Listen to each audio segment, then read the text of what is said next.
Peggy 16.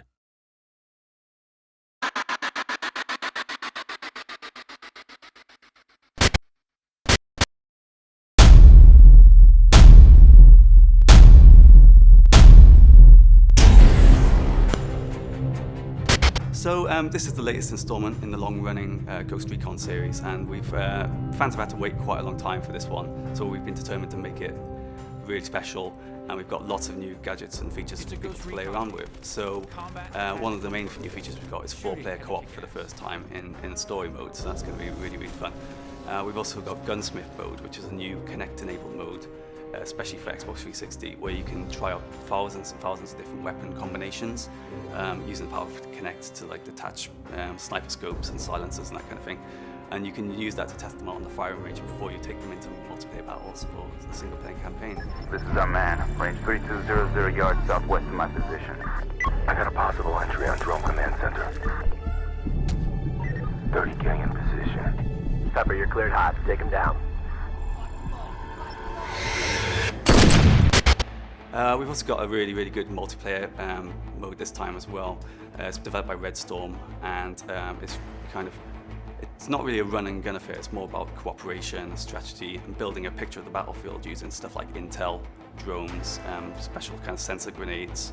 So I think it's really going to be quite different from anything we played before, but still very true to the Ghost Recon series.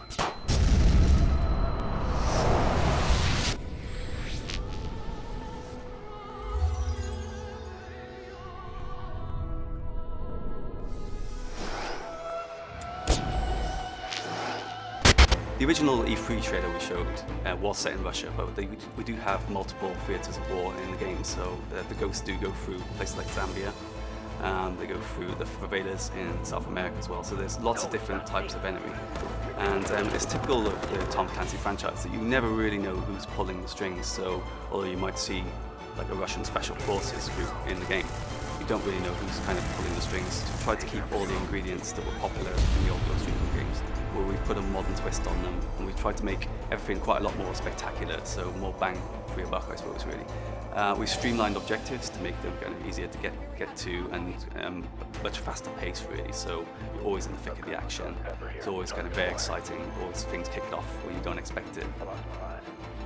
Actually, I think we're more focused on the team than ever before, really, which is kind of a really big deal for Ghost Recon. So you can play the campaign single player, but I really recommend playing it in 4-player because one of the really, really cool new features involves the augmented reality.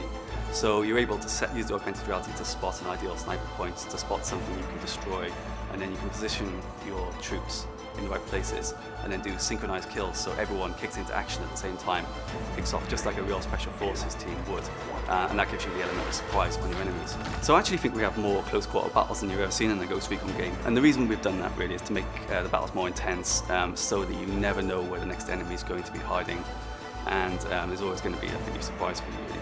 So there are some levels with big open spaces, like there's always been in Ghost Recon, but there's a lot of levels with very kind of narrow corridors, very close together cover spots.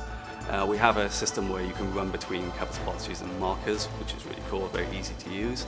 And we also have stuff like stealth kills as well. So if you're using your optical camouflage, you can sneak up behind someone and assassinate them. And it's always really great. You know, you can always hear people like screaming and shouting when they're playing that multiplayer. Let's light them up.